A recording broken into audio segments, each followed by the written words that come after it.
Bonjour, moi c'est Sorina et j'ai lancé le projet de café citoyen Louvain-la-Neuve, la coopérative Alterez-vous avec d'autres amis. Il faut dire que j'ai appris l'économie classique en Roumanie, j'ai appris la responsabilité sociétale des entreprises à l'Université de Bologne et j'ai découvert l'économie sociale à Louvain-la-Neuve, à l'UCL. Et on a fait ce projet à Louvain-la-Neuve parce que c'est un public très jeune, il y a beaucoup d'étudiants et en fait sont eux les consommateurs de demain et donc les décideurs.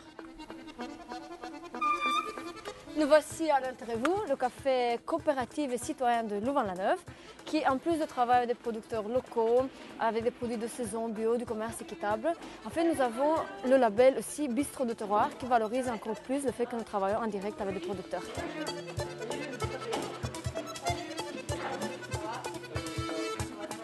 Les filles, est-ce que tu es préparée pour le midi? Ben oui, on peut aller par ici. On est en train de dresser les tables parce que là, il y a une réservation pour 14 personnes. Salut tout le monde. Bonjour. Ça va? Bonjour. Vous êtes prêts pour le midi? Oui, presque. L'objectif d'Alterez-vous est de faire la sensibilisation à une consommation responsable et à l'écologie. On a fait le choix donc de travailler en direct avec des producteurs, des produits du commerce équitable. Et donc c'est un choix qu'on a fait en alimentation mais aussi en boisson, puisqu'au niveau de bière, on ne travaille pas avec des grands brasseurs mais que de petites brasseries. On travaille beaucoup avec des produits de saison, des produits frais. On n'a pas de congélateur, on utilise le congélateur juste pour les glaces. Donc on change le menu tous les mois. On est basé surtout sur la fraîcheur de l'aliment, sur la qualité, sur le bon service. Un autre pilier, c'est la convivialité, ce qui fait pourquoi les personnes viennent ici ou comment on les attire. Et en fait, on fait cela par l'organisation de beaucoup d'événements comme des concerts, de jam sessions, des ateliers tricot, des jeux de société ou ateliers tables de discussion en langue étrangère ou ateliers d'écriture. Il y a énormément de choses qui font que les personnes arrivent ici. Une fois qu'ils arrivent ici, ils découvrent la consommation responsable. Et après, on passe au troisième pilier qui est la sensibilisation.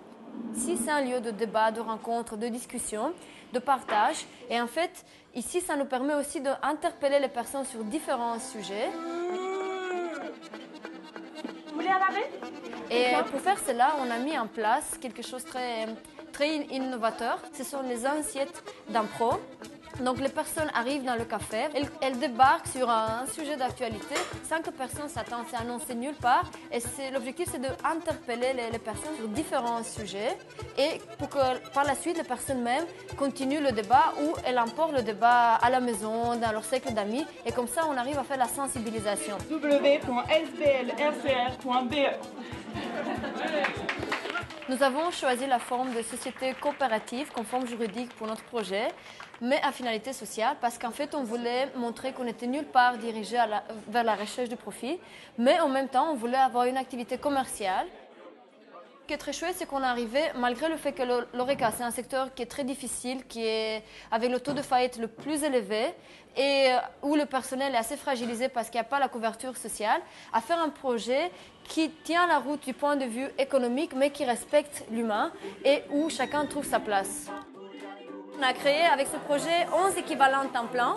On est passé de 10 coopérateurs à 120 aujourd'hui. Et au niveau de chiffre d'affaires, le café, pour cette année-ci, on a estimé qu'on va atteindre 500 000 € en chiffre d'affaires. Franchement, à Louvain-la-Neuve, ça manquait d'avoir un espace comme celui-là. On sent qu'il y a un projet derrière, que c'est pas juste commercial, que c'est pas... que c'est même pas juste alimentaire. Parce qu'il y a aussi d'autres lieux où on mange bien, où il y a aussi l'idée d'alimentation. On sent qu'il y a un vrai projet de sensibilisation derrière, quoi. Par exemple, l'eau, elle est gratuite parce que justement, on trouve que c'est une valeur très forte qu'on voulait transmettre. Et du moment où on peut respirer librement, on doit pouvoir boire de l'eau gratuitement. Et en même temps, on fait des animations qui sont utiles à la ville, qui arrivent à créer une mixité sociale ou quelque chose qui est important pour la ville. Et donc, c'est pour cela qu'on a pensé faire le réseau de café citoyen. Et on va commencer à y travailler à partir de 2016.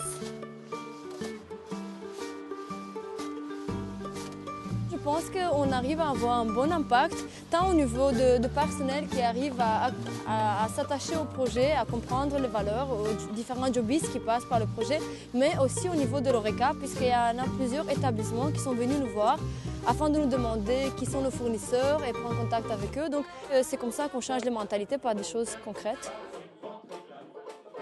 Pour moi, c'est pouvoir être acteur de changement à mon niveau et ne pas sentir cette impuissance. Et donc pouvoir m'impliquer et faire des choses que j'aime beaucoup, mais qui ont un impact réel sur le terrain. Il faut s'investir à 100% si on veut qu'un projet réussisse, mais en même temps, comme c'est quelque chose qui a du sens et on sent qu'on répond à un réel besoin, c'est un projet qui est très nourrissant et donc c'est grâce à ça qu'on arrive à avoir l'énergie pour la dépenser.